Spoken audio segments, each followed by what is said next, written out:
হাওরে বাঁধ নির্মাণে অনিয়মের তদন্ত শেষ হওয়ার আগে ঠিকাদারদের বিল নয় বলছে দুদক। দায়ীদের বিরুদ্ধে ব্যবস্থার হুঁশিয়ারি ত্রাণমন্ত্রীর। ফের সিটিং সার্ভিস চালু হলেও কমেনি ভাড়া, নৈরাজ্যের নেপথ্যে কালো টাকা, মন্তব্য উত্তর সিটি মেয়রের। এখানে এত আন্ডার মানি প্লে করে, 7 রাস্তাতে যেমন তেজগাঁতে নেতারা এত আন্ডার মানি পেতেন, এখানেও এরকম একটা বিরাট চক্র আছে। রামপাল প্রকল্প বাতিল দাবিতে জাতীয় কমিটির নতুন কর্মসূচি, 25 জুলাই সাতক্ষীরা থেকে বাগেরহাট 100 কিলোমিটার মানববন্ধন।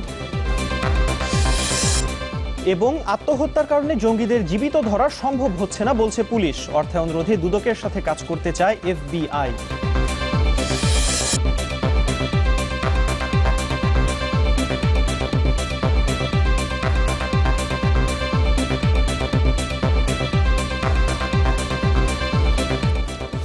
আমন্ত্রণ নিউজ 24-এ শুনছিলেন সিলন শিরোনাম। আপনাদের সাথে আছি আমি ওয়াফিক রহমান এবং আমি নুসরাত জাহান।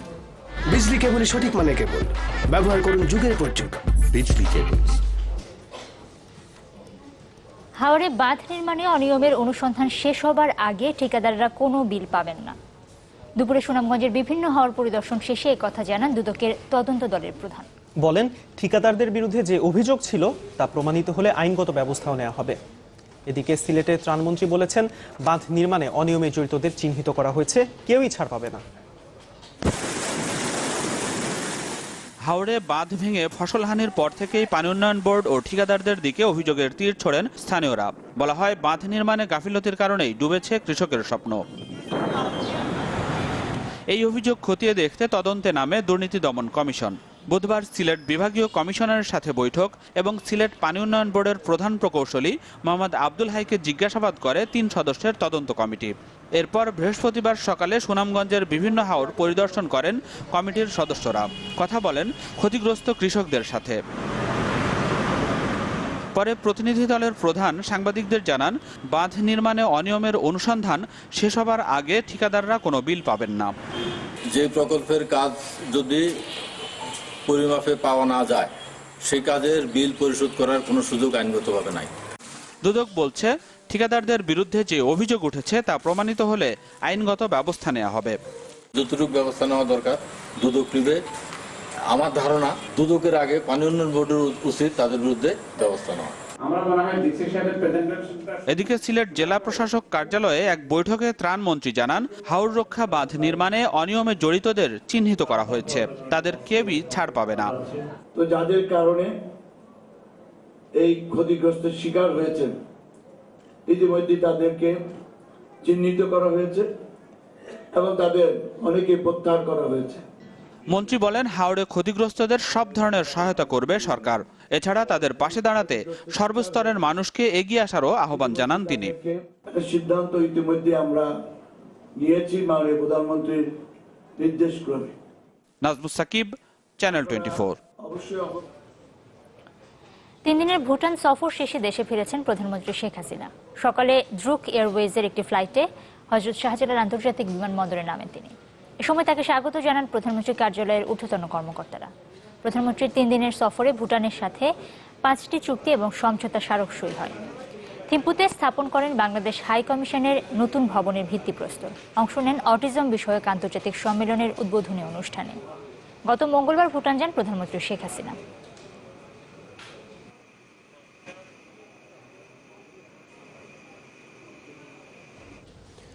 নির্বাচনে যাবে কি যাবে না তা নিয়ে না ভেবে বিএনপিকে কিভাবে নির্বাচনে নেওয়া যায় সরকারকে সেই চেষ্টা করতে বললেন দলটির মহাসচিব মির্জা ফখরুল ইসলাম আলমগীর। সকালে জাতীয় প্রেস ক্লাবে এক প্রতিবাদ সভায় একথা বলেন তিনি। ইলিয়াস আলী নিখোঁজের 5ম বার্ষিকীতে বিএনপি আয়োজিত এই প্রতিবাদ সভায় মির্জা ফখরুল বলেন, গুম খুন মানবতা বিরোধী অপরাধ। গত 5 বছরে বিএনপির 5 শতাধিক নেতাকর্মী গুম হয়েছেন, যার দায় কোনোভাবেই এড়াতে পারে না সরকার। বিএনপি ছাড়া গত নির্বাচন যেমন গ্রহণযোগ্য হয়নি, তেমনি আগামীতে এই চেষ্টা হলে তাও গ্রহণযোগ্য হবে না বলেও দাবি ফখরুলের।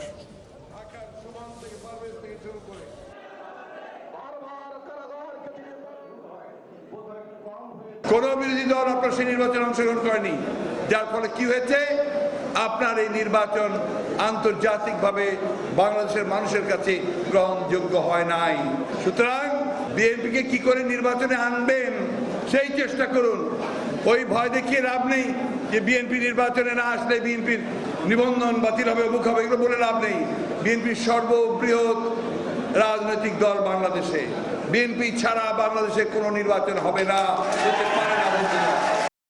আজ সৃষ্টি চলেছে স্বপ্ন জয়ের উদ্দেশ্যে, তৈরি হচ্ছে পদ্মা সেতু। এই গৌরবের অংশীদার হতে পেরে আমরা গর্বিত। আনন্দ সিমেন্ট। 4 দিন নগরবাসীকে ভুগিয়ে রাজধানীতে আজ থেকে আবারও চালু হলো বাসের সিটিং সার্ভিস। সকাল থেকে নগরীতে আগের নিয়মেই চলাচল করছে গণপরিবহন। বাসের সংখ্যা বাড়ায় দুর্ভোগ খানিকটা কমেছে, তবে আছে বাড়তি ভাড়া নেওয়ার অভিযোগ।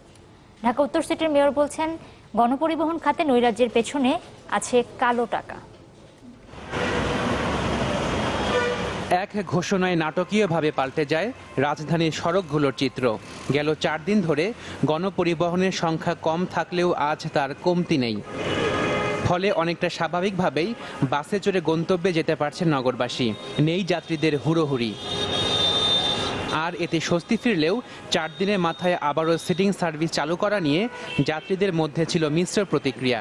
তবে অতিরিক্ত ভাড়া আদায়ের অভিযোগ সব যাত্রীরই। সিটিং সার্ভিস বন্ধ হলে মানুষগুলো অ্যাটলিস্ট যাইতে পারতো।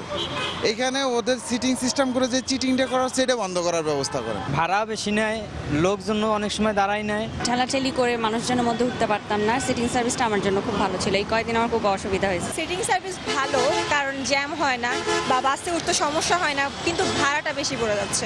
আমার মনে হয় 2 ধরনের সার্ভিসই চালু থাকা উচিত। কিন্তু অতিরিক্ত ভাড়া আদায় কিংবা কৃত্রিম সংকট তৈরির অভিযোগ মানতে নারাজ মালিকপক্ষ। উল্টো যাত্রীদের বিরুদ্ধেই বিস্তার অভিযোগ তাদের। যাত্রীরা এই লিগ্যাল ভাড়াও দিচ্ছে না। তারা বলতে আছে যে 60 টাকা ভাড়া, 30 টাকার জায়গায় বলে 10 টাকা ভাড়া। আব্দুল্লাহপুর থেকে সারাপাড়া ভাড়া কত টাকা সরকার নির্ধারিত করে দিচ্ছে, ও দিতেছে 10 টাকা। ও আরো চাইছে দেখো ওরা মায়েরা বর্তমানে প্রবীণ হাসপাতালে 2টা ভর্তি আমার স্টাফ। লোকাল করা হয়েছে লোকাল ভাড়া, তো আমরা সেই অনুযায়ী কাটতে গেছি, তারপরেও আমরা ভাড়া লোকাল ভাড়াটাও ঠিক মতন পাই না। গণপরিবহনে যে নৈরাজ্য, তার জন্য কালো টাকার দৌরাত্ম্যই দায়ী বলে মনে করেন ঢাকা উত্তর সিটির মেয়র। জানান, নগরবাসীকে আধুনিক পরিবহন সুবিধা দিতে 4000 বাস চালুর বিষয়টি প্রক্রিয়াধীন। এখন প্রায় 200টা রুটে 200 জন মালিকের 6390টা গাড়ি রেজিস্ট্রি করা আছে। আমরা চেষ্টা করছি এই এতগুলো মালিককে 6টি থেকে 7টি হোল্ডিং কোম্পানিতে নিয়ে আসা।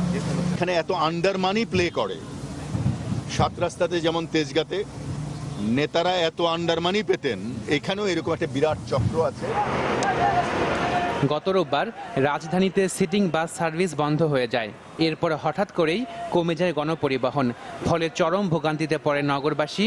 এই বাস্তবতায় বুধবার এক বৈঠকে আবারও 15 দিনের সিটিং বাস সার্ভিস চালুর ঘোষণা দেয় সরকার। Ashikin Prince, channel 24, Dhaka. রামপাল বিদ্যুৎ প্রকল্প বাতিলের দাবিতে 25 এপ্রিল থেকে 25 জুন পর্যন্ত উপকূলীয় এলাকায় সভা সমাবেশ এবং 25 জুলাই সাতক্ষীরা শ্যামনগর থেকে বাগেরহাটের শরণখোলা পর্যন্ত 100 কিলোমিটার মানববন্ধন কর্মসূচি ঘোষণা করেছে তেল গ্যাস রক্ষা জাতীয় কমিটি। বিকেলে খুলনার শহীদ হাদিস পার্কে সংগঠনের মহাসমাবেশে এই কর্মসূচির ঘোষণা করা হয়েছে। এছাড়া 9 সেপ্টেম্বর ঢাকায় আন্তর্জাতিক কনভেনশনের কর্মসূচির ঘোষণা করেছে জাতীয় কমিটি। এ সময় জাতীয় কমিটির সদস্য সচিব অধ্যাপক আনু মোহাম্মদ বলেন, রামপাল বিদ্যুৎ কেন্দ্র হলে শুধু সুন্দরবনই নয়, ধ্বংস হবে জীববৈচিত্র্য এবং মানুষের জীবনযাত্রা। বক্তারা বলেন, সুন্দরবন একটি, কিন্তু বিদ্যুৎ কেন্দ্র নির্মাণের অনেক বিকল্প স্থান আছে, তাই কোনোভাবেই সুন্দরবন ধ্বংস করতে দেয়া হবে না বলেও হুঁশিয়ারি করেন তারা। আলট্রা, সুপার আলট্রা এই সমস্ত টেকনোলজি সুন্দরবনকে রক্ষা করতে পারবে না। এর বিদ্যুৎ উৎপাদনের এফিসিয়েন্সি শতকরা 5 থেকে 10 ভাগ বাড়াবে। রামপাল বিদ্যুৎ কেন্দ্র অবশ্যই বাতিল হবে। বাংলাদেশের মানুষ কোনোভাবে প্রকৃতি বিনাশী, দেশ বিনাশী এই ধরনের প্রকল্প, এই সুন্দরবন বিনাশ কোনোভাবেই মেনে নেবে না। যারা পদ্মা সেতু নিয়ে ষড়যন্ত্র করেছিল তারাই রামপাল বিদ্যুৎ কেন্দ্রের বিরোধী, এমন মন্তব্য করেছেন আওয়ামী লীগের প্রচার সম্পাদক হাসান মাহমুদ।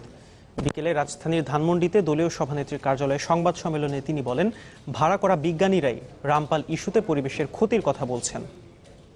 ব্যাংকের মিথ্যা বানোয়াট অনুমান নির্ভর অভিযোগের পর তারা বাংলাদেশকে দুর্নীতিগ্রস্ত রাষ্ট্র হিসেবে প্রতিষ্ঠিত করার জন্য দেশি বিদেশি ষড়যন্ত্রের অংশ হিসেবে তার অন্যতম প্রধান প্রেরণক হিসেবে কাজ করেছিল। সেই ইস্যুতে চপেটাঘাত খাওয়ার পর এখন রামপাল বিদ্যুৎ কেন্দ্র নিয়ে তারা আবার বাংলাদেশের বিরুদ্ধে ষড়যন্ত্রে লিপ্ত। আইন শৃঙ্খলা বাহিনী জীবিত ধরতে চাইলেও জঙ্গিদের আত্মহত্যার প্রবণতার কারণে তা সম্ভব হচ্ছে না। গত 2 মাসের অভিযানে 4 শিশুসহ মোট 17 জঙ্গি আত্মঘাতী হবার পর এমনটাই জানালেন কাউন্টার টেররিজম ইউনিটের প্রধান মনিরুল ইসলাম। তার মতে, ধারাবাহিক অভিযানে অর্থায়ন বন্ধ হয়ে যাওয়ায় এখন নিজেদের তৈরি বোমা ও বিস্ফোরকই তাদের ভরসা। রাশেদ নিজামের রিপোর্ট।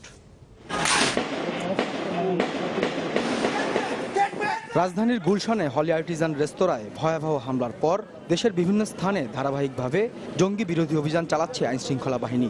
তবে সবচেয়ে দীর্ঘ সময় ধরে রক্তক্ষয়ী অভিযান চলে গত মার্চে সিলেটের আতিয়া মহলে।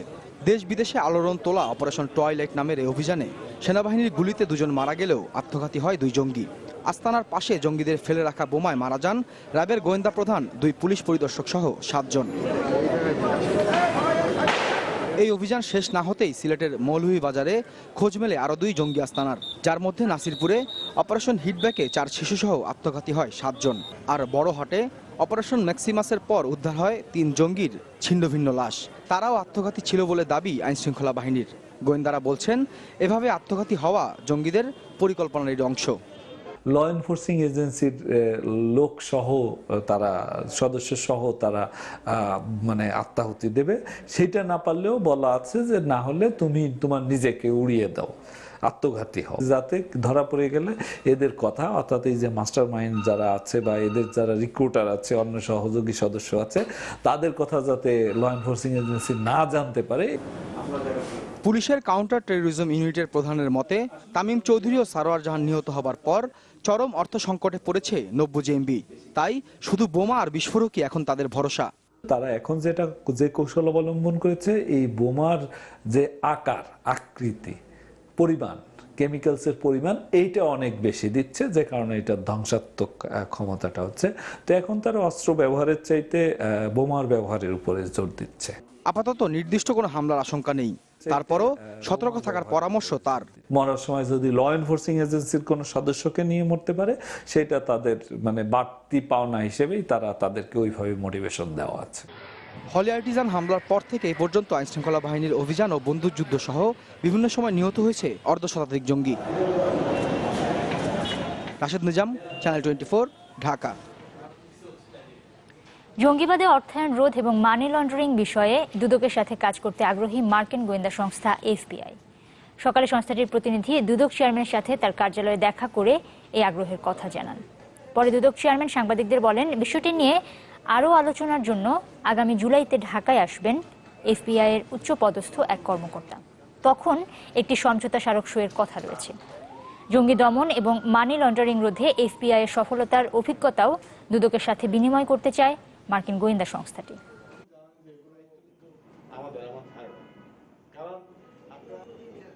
কোন কোন ক্ষেত্রে সহযোগিতা করা সম্ভব, মানে উভয় দেশের এই ইনস্টিটিউশনগুলো মানি লন্ডারিং কেসের ব্যাপারে, তারপরে আপনার সন্ত্রাসী ফাইন্যান্সিং, এগুলো টেররিস্ট ফাইন্যান্সিং, এগুলোর ব্যাপারে মূলত আমরা যেটা বলেছি যে আমাদের ট্রেনিং দরকার হচ্ছে, ইনভেস্টিগেশন যারা করে তাদের আসলে ট্রেনিং দরকার। টেকো নুডলস, সময়ে অসময়ে সব সময়। খেলার খবরে চ্যাম্পিয়ন্স ট্রফি প্রসঙ্গ। মাশরাফি বিন মুর্তজাকে অধিনায়ক করে বাংলাদেশ দল ঘোষণা করেছে বিসিবি। ফিরেছেন শফিউল ইসলাম। তবে আয়ারল্যান্ড সফরের 18 সদস্যের দলে আছেন নাসির হোসেন। প্রধান নির্বাচক মিনহাজুল আবিদিন জানিয়েছেন, সাম্প্রতিক পারফরমেন্সের পুরস্কার হিসেবে আয়ারল্যান্ডে নিয়ে যাওয়া হচ্ছে নাসিরকে। আর কন্ডিশনের কারণে 5 পেসার রাখা হয়েছে চ্যাম্পিয়ন্স ট্রফির স্কোয়াডে। 11 বছর পর চ্যাম্পিয়ন্স ট্রফিতে ফিরছে টিম বাংলাদেশ। একসময় মিনি বিশ্বকাপের তকমা পাওয়া এই আসরে খেলে এখন সেরা 8 ওয়ানডে দল। অনেকটা ঘটা করেই তাই মিরপুরের হোম অফ ক্রিকেটে চ্যাম্পিয়ন্স ট্রফির স্কোয়াড ঘোষণা করে ক্রিকেট বোর্ড। চমকহীন এক দলই দিয়েছেন নির্বাচকরা। মেহেদী হাসান মিরাজ, সঞ্জামুল ইসলাম। 5 পেসার নিয়ে চ্যাম্পিয়ন্স ট্রফিতে যাচ্ছে বাংলাদেশ। অধিনায়ক মাশরাফি ছাড়া বাকি 4 পেসার রুবেল, তাসকিন, মোস্তাফিজ ও শফিউল। শফিউলকে অন্তর্ভুক্তির পেছনে নির্বাচকদের যুক্তি কন্ডিশন। লাস্ট বিপিএল এ ইনজুরিতে না পড়লে তো আমাদের অনেকগুলো সিরিজের মধ্যে থাকতো। এখন ওর ফিটনেস লেভেল সবকিছু দেখলাম যে সব ঠিক আছে, তো যেহেতু ঠান্ডাতে আমরা কন্ডিশনে খেলবো, তো সেই হিসাবে আমরা মনে করি যে ওর ব্যাক টু ব্যাক ম্যাচ খেলার যে একটা কমপ্লেন আছে, যে ইনশাআল্লাহ আমরা কাটিয়ে উঠতে পারবো। চ্যাম্পিয়ন্স ট্রফির স্কোয়াডে 15 ক্রিকেটারের বেশি রাখার সুযোগ নেই। এই স্কোয়াডের স্ট্যান্ড বাই তালিকায় থাকা নুরুল হাসান, নাসির হোসেন ও শুভাশিস রায়কে নিয়ে যাওয়া হচ্ছে আয়ারল্যান্ডে ত্রিদেশীয় সিরিজে।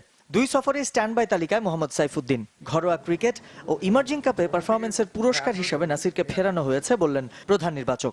যেহেতু ও ইমার্জিং কাপে যথেষ্ট ভালো খেলেছে, ডোমেস্টিক ক্রিকেট ভালো খেলছে, এই জন্য ওকে ইনক্লুশন, এবং আমি মনে করি যে ও যেহেতু এক্সপিরিয়েন্স আছে, খুব তাড়াতাড়ি আবার আগের ছন্দে চলে আসবে। নিউজিল্যান্ড শ্রীলঙ্কার পর আয়ারল্যান্ডেও বড় স্কোয়াড নিয়ে যাচ্ছে বাংলাদেশ। কেন, ব্যাখ্যা দিলেন প্রধান নির্বাচক। সামনে আমাদের অনেকগুলি এভে সিরিজও আছে, সাউথ আফ্রিকায় একটা বড় সিরিজ আছে, তো কিছু খেলোয়াড়কে তৈরি করা আমাদের দরকার, সেই হিসাবে 18 জন নিয়ে যাওয়া। বাংলাদেশের চ্যাম্পিয়ন্স ট্রফি অভিযান 1 জুন থেকে। 26 এপ্রিল ইংল্যান্ডের উদ্দেশ্যে ঢাকা ছাড়বে মাশরাফিরা। সামিউল টিটু, চ্যানেল 24, ঢাকা। একটা বিরতি নিচ্ছে, ফিরে এসে আরো দেখবেন। নোয়াখালীর সুন্দরপুরের 2 নম্বর কূপে পরীক্ষামূলক গ্যাস উত্তোলন শুরু। চলতি বছরই বাণিজ্যিক উৎপাদনের আশা বাপেক্সের।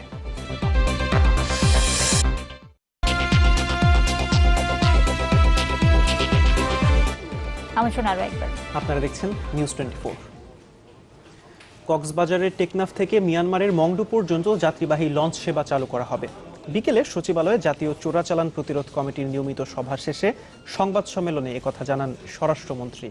বলেন, মাদক ও চোরাচালান নিয়ন্ত্রণে সীমান্তে নজরদারি বাড়ানো হয়েছে। শত শত পর্যটক আমাদের এখান থেকে পারমিশন নিয়ে একদিনের জন্য মংডুতে যাচ্ছে এবং মংডু থেকে ঠিক সেইরকম ভাবে আসছে। তা আমরা সেটা একটা সিস্টেমে আনার জন্য আমরা একটা লঞ্চ সার্ভিস এখানে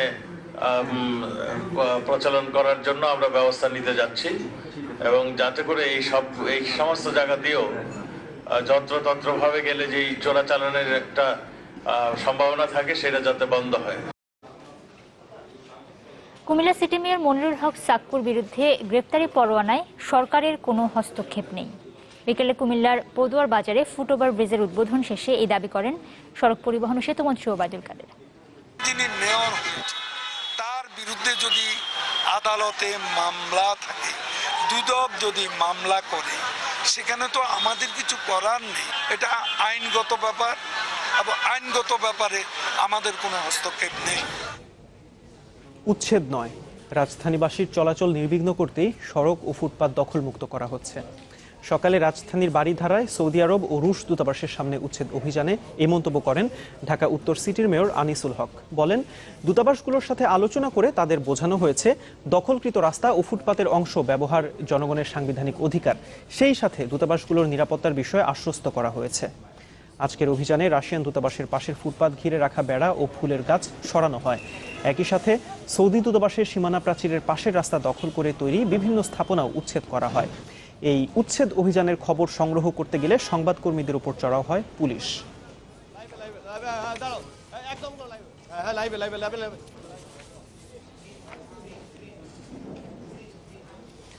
দিনাজপুরে যমুনা অটো রাইস মিলের বয়লার বিস্ফোরণের ঘটনায় আরও 1 শ্রমিক নিহত হয়েছেন।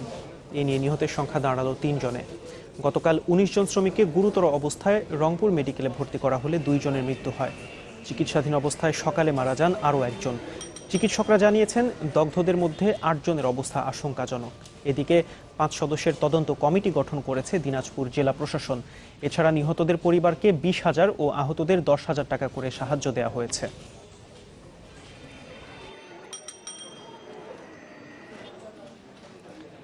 গেল 12 কর্মদিবসে ঢাকা স্টক এক্সচেঞ্জের প্রধান সূচক কমেছে 254 পয়েন্ট।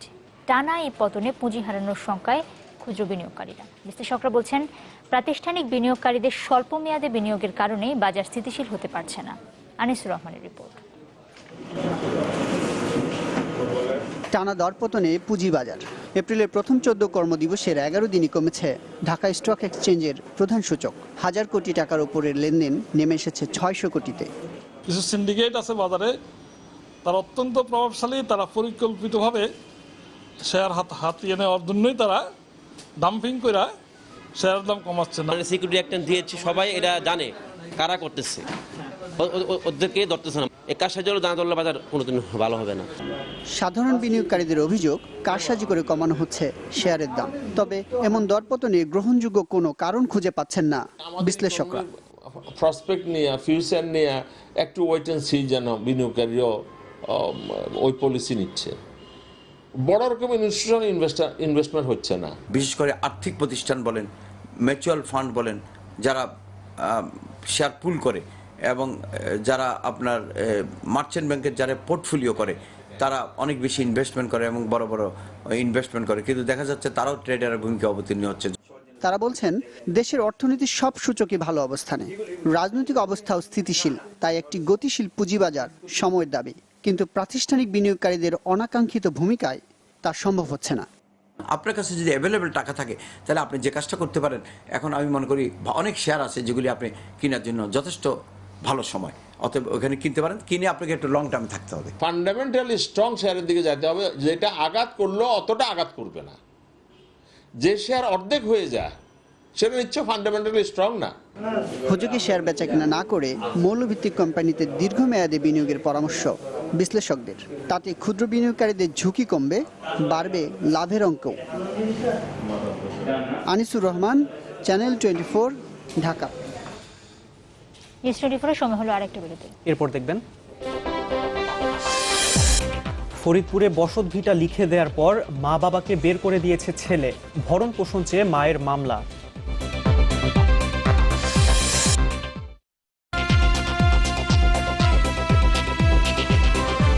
বিরতির পর আরেকবার আমন্ত্রণ। আপনারা দেখছেন নিউজ 24। নওগাঁয় ধর্ষণের শিকার এক প্রতিবন্ধী নারীর আত্মহত্যার অভিযোগ পাওয়া গেছে। জেলার মান্দা উপজেলায় মহানগর গ্রামে এই ঘটনা ঘটে।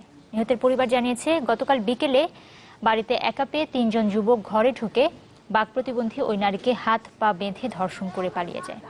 তার চিৎকার শুনে প্রতিবেশী এবং স্বজনরা আসার আগেই পালিয়ে যায় ধর্ষকরা। এরপর রাতের কোনো এক সময় দড়িতে ঝুলে আত্মহত্যা করেন ওই নারী। এই ঘটনায় একটি অপমৃত্যু মামলা হয়েছে, এখনও কেউ গ্রেপ্তার হয়নি।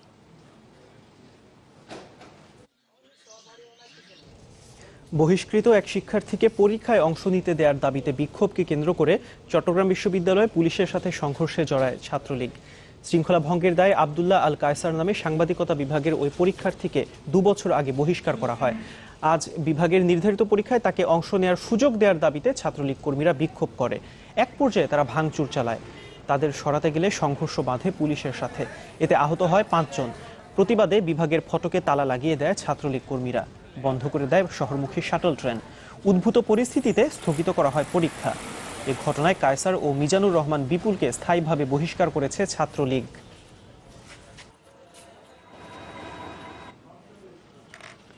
কওমি মাদ্রাসার দাওরায়ে হাদিসকে মাস্টার্সের সমমান দেওয়ার সিদ্ধান্ত বাতিলের দাবিতে প্রধানমন্ত্রীকে স্মারকলিপি দিয়েছে আহলে সুন্নাত ওয়াল জামাত সমন্বয় কমিটি।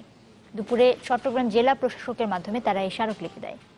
এর আগে জেলা প্রশাসক কার্যালয়ের সামনে সমাবেশ সংগঠনের নেতারা বলেন, আলিয়া মাদ্রাসা সহ সব সাধারণ শিক্ষার্থীকে 20 থেকে 21 বছর পড়ালেখার পর মাস্টার্স সনদ অর্জন করতে হয়, কিন্তু কওমি মাদ্রাসার শিক্ষার্থীরা মাত্র কয়েক বছর পড়াশোনা করে এই ডিগ্রি অর্জন করবে, যা বৈষম্যমূলক। তারা বলেন, এই স্বীকৃতির মধ্য দিয়ে উগ্রপন্থীরা রাষ্ট্রীয় বিভিন্ন পদে ঢুকে পড়বে, যা আগামীতে দেশে বিপর্যয় ডেকে আনবে। 1 মাসের মধ্যে এই সিদ্ধান্ত বাতিল না হলে কঠোর আন্দোলনের হুঁশিয়ারি দেন আহলে সুন্নাতের নেতারা। ভরণ পোষণ চেয়ে ছেলের বিরুদ্ধে মায়ের মামলা আলোড়ন তুলেছে ফরিদপুরে। স্থানীয়রা জানান, ছেলেকে বসত ভিটার জমি লিখে দেওয়ার পর মা বাবাকে বাসা থেকে বের করে দেয় ওই সন্তান। এরপর ছেলের কাছে দৈনিক 100 টাকা ভরণ পোষণের দাবি জানালেও তাতে আপত্তি করে ছেলে, তাই বাধ্য হয়ে আদালতের আশ্রয় নিয়েছেন অসহায় ওই দম্পতি। এরই মধ্যে ওই ছেলের বিরুদ্ধে সমন জারি করেছেন আদালত। নিজেদের দেখভাল করবে এমন শর্তে ছোট ছেলেকে 2011 সালে বসত ভিটা লিখে দেন বৃদ্ধ মা বাবা, কিন্তু কাজ হাসিল হলে ভোল পাল্টান ছেলে সেলিম। ভরণ পোষণ তো দূরের কথা, উল্টো গত 14 জানুয়ারি মা বাবাকে বের করে দেন বাড়ি থেকে। এরপর ফরিদপুরের মধুখালীর ব্যাসডি গ্রামের বৃদ্ধ দম্পতি আশ্রয় নেন মেজামাইয়ের বাড়িতে। সেখান থেকে স্থানীয় জনপ্রতিনিধির মাধ্যমে ছেলেকে প্রস্তাব দেন দৈনিক 100 টাকা খরচ দেয়ার, কিন্তু তাতেও মেলেনি সাড়া। অবশেষে গত সোমবার ভরণ পোষণ আইনে ছেলের বিরুদ্ধে মামলা করেন ওই দম্পতি। বৌদি সে পেট পড়া দাঁড়ি বাড়ি করি ফেলা এই কই আবার বাড়িতে খেতে দিল যখন আমি তল কাটলে বাড়ি আসলাম কত কষ্ট করে মানুষ করছি। ওলা আমার নিজের বাড়ির থেকে খেদাই দিচ্ছে, এই জন্য আমি বাধ্য হয়ে আমি মামলা করবার বাধ্য হয়েছি।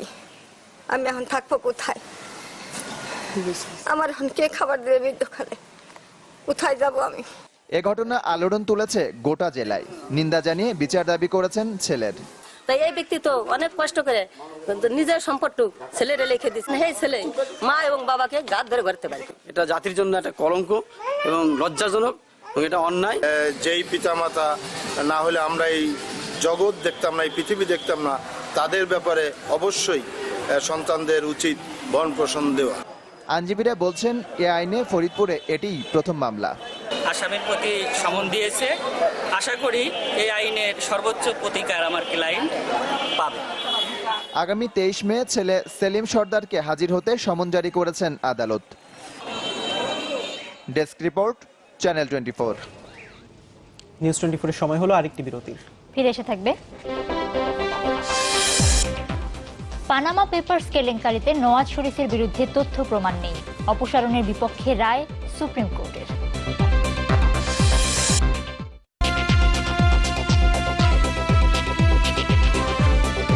বিরতির পর স্বাগত আরো একবার। আপনারা দেখছেন নিউজ 24। দিনাজপুরে এম আব্দুর রহিম মেডিকেল কলেজের আনুষ্ঠানিক নাম এবং আইসিইউ এর কার্যক্রম উদ্বোধন করেছেন স্বাস্থ্যমন্ত্রী মোহাম্মদ নাসিম। দুপুরে দিনাজপুর মেডিকেলের নতুন নাম আনুষ্ঠানিকভাবে উদ্বোধন করেন তিনি। এ সময় মন্ত্রী বলেন, বিএনপির সময় দেশে জঙ্গিবাদের উত্থান হয়েছিল, শেখ হাসিনা সরকার সেই জঙ্গিবাদের বিরুদ্ধে যুদ্ধ ঘোষণা করেছে। তিনি আরো বলেন, যথাসময়ে দেশে নির্বাচন হবে এবং তা হবে সংবিধান অনুযায়ী। অনুষ্ঠানে অন্যান্যদের মধ্যে ছিলেন জাতীয় সংসদের chief whip ASM Firoz, whip M Iqbalur Rahim, হাসপাতালের পরিচালক ডক্টর সারওয়ার জাহান সহ আরো অনেকেই। দেশের বাইরের খবর। পানামা পেপারস কেলেঙ্কারিতে নওয়াজ শরীফের বিরুদ্ধে পর্যাপ্ত তথ্য প্রমাণ না থাকায় এখনই তাকে প্রধানমন্ত্রীর পদ থেকে অপসারণের বিপক্ষে রায় দিয়েছেন পাকিস্তানের সর্বোচ্চ আদালত। অভিযোগ খতিয়ে দেখতে যৌথ তদন্ত কমিটি গঠনের নির্দেশ দিয়েছেন সুপ্রিম কোর্ট। আগামী 60 দিনের মধ্যে তদন্ত রিপোর্ট জমা দিতে বলা হয়েছে যৌথ কমিটিকে। বাংলাদেশ সময় দুপুর 3টায় ইসলামাবাদের সুপ্রিম কোর্টের 5 সদস্যের বেঞ্চে শুরু হয় আলোচিত পানামা পেপারস কেলেঙ্কারির শুনানি। রায় ঘিরে আদালত প্রাঙ্গণে মোতায়েন করা হয় 1500 নিরাপত্তা কর্মী। গেল বছর বিশ্বের প্রভাবশালী রাজনীতিবিদ সহ শীর্ষ ব্যবসায়ীদের কর ফাঁকি দিয়ে অপ্রদর্শিত বিপুল অর্থ সম্পদের তথ্য ফাঁস করে অনুসন্ধানী সাংবাদিকদের সংস্থা আইসিআইজে। পানামা পেপারস নামে ওই তালিকায় উঠে আসে পাকিস্তানের প্রধানমন্ত্রী নওয়াজ শরীফ ও পরিবারের কথা।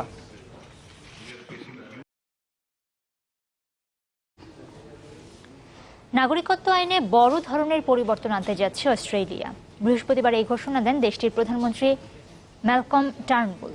জানান, ইংরেজি ভাষায় দক্ষতা এবং অস্ট্রেলীয় মূল্যবোধের পরীক্ষা দিতে হবে আবেদনকারীদের। এছাড়া 1 বছরের বদলে 4 বছর বসবাসের পরই নাগরিকত্বের আবেদন করা যাবে।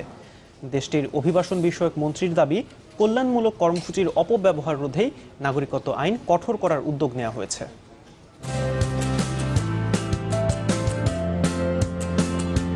অস্ট্রেলিয়া ইউরোপের পর অভিবাসন প্রত্যাশীদের শীর্ষ পছন্দের দেশ এখনও অস্ট্রেলিয়া। বৃহস্পতিবার নতুন নাগরিকত্ব আইন প্রণয়নের ঘোষণা দিয়েছেন দেশটির প্রধানমন্ত্রী ম্যালকম টার্নবুল। এতদিন 1 বছর বসবাসের পরেই নাগরিকত্বের আবেদন করতে পারতেন যে কোনো অভিবাসী। নতুন আইনে 4 বছর বসবাসের পরেই নাগরিকত্বের আবেদনের সুযোগ মিলবে। অস্ট্রেলীয় মূল্যবোধে বিশ্বাসের মতো বেশ কিছু শর্ত যুক্ত করা হচ্ছে নতুন আইনে। নাগরিকত্বের পরীক্ষা মূলত প্রমাণ করবে একজন বিদেশি কিভাবে অস্ট্রেলিয়ার মানুষ আর মূল্যবোধের সাথে একাত্ম হবে। যে অস্ট্রেলিয়ার মূল্যবোধকে লালন করবে সেই অস্ট্রেলিয়ার গণতন্ত্র গঠনে ভূমিকা রাখতে পারবে। এটা শুধু একটা প্রক্রিয়া নয়, এটা নতুন পরিবেশে মানিয়ে নেওয়ার সহায়ক। দেশটির অভিবাসন বিষয়ক মন্ত্রী বলছেন, অভিবাসীরা যাতে শুধুমাত্র কল্যাণমূলক সুযোগের অপব্যবহার করতে না পারে, এজন্যই এমন উদ্যোগ নিয়েছে সরকার। আপনি যদি অস্ট্রেলিয়ায় আসতে চান তাহলে এখানকার সব আইন কানুনও মেনে চলতে হবে। আপনার আবেদনপত্রে উল্লেখ থাকতে হবে আপনি অস্ট্রেলীয় মূল্যবোধে বিশ্বাস করেন, এখানকার কল্যাণ নীতির সুযোগ কাজে লাগিয়ে সন্তানের উচ্চশিক্ষার সুযোগ নিতে পারেন। অস্ট্রেলিয়ায় ঢুকতে এখনও ঝুঁকিপূর্ণ সাগরপথ বেছে নেন এশিয়া, মধ্যপ্রাচ্য আর আফ্রিকার অনেকে। বলা হয় দেশটির প্রতি 4 জন নাগরিকের একজনই অভিবাসী। গেল কবছর ধরেই অভিবাসন আইনে কড়াকড়ি আরোপ করছে দেশটি। বিশেষ করে সাগরপথে আসা অবৈধ অভিবাসীদের পাঠানো হচ্ছে পাপুয়া নিউগিনি আর নাউরুর মতো দুর্গম দ্বীপে। বর্তমানে 70 বাংলাদেশি সহ অন্তত 1300 অবৈধ অভিবাসী রয়েছে অস্ট্রেলিয়ার বন্দিশালায়। মুন্নিমুন, চ্যানেল 24।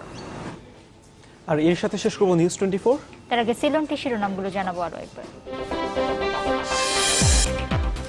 হাওড়ে বাঁধ নির্মাণে অনিয়মের তদন্ত শেষ হওয়ার আগে ঠিকাদারদের বিল নয় বলছে দুদক। দায়ীদের বিরুদ্ধে ব্যবস্থার হুঁশিয়ারি ত্রাণমন্ত্রীর। ফের সিটিং সার্ভিস চালু হলেও কমেনি ভাড়া, নৈরাজ্যের নেপথ্যে কালো টাকা, মন্তব্য উত্তর সিটি মেয়রের। এখানে এত আন্ডার মানি প্লে করে, 7 রাস্তাতে যেমন তেজগাঁতে নেতারা এত আন্ডার মানি পেতেন, এখানেও এরকম একটা বিরাট চক্র আছে। রামপাল প্রকল্প বাতিল দাবিতে জাতীয় কমিটির নতুন কর্মসূচি। 25 জুলাই সাতক্ষীরা থেকে বাগেরহাট 100 কিলোমিটার মানববন্ধন। আত্মহত্যার কারণে জঙ্গিদের জীবিত ধরা সম্ভব হচ্ছে না বলছে পুলিশ। অর্থায়ন রোধে দুদকের সাথে কাজ করতে চায় এফবিআই।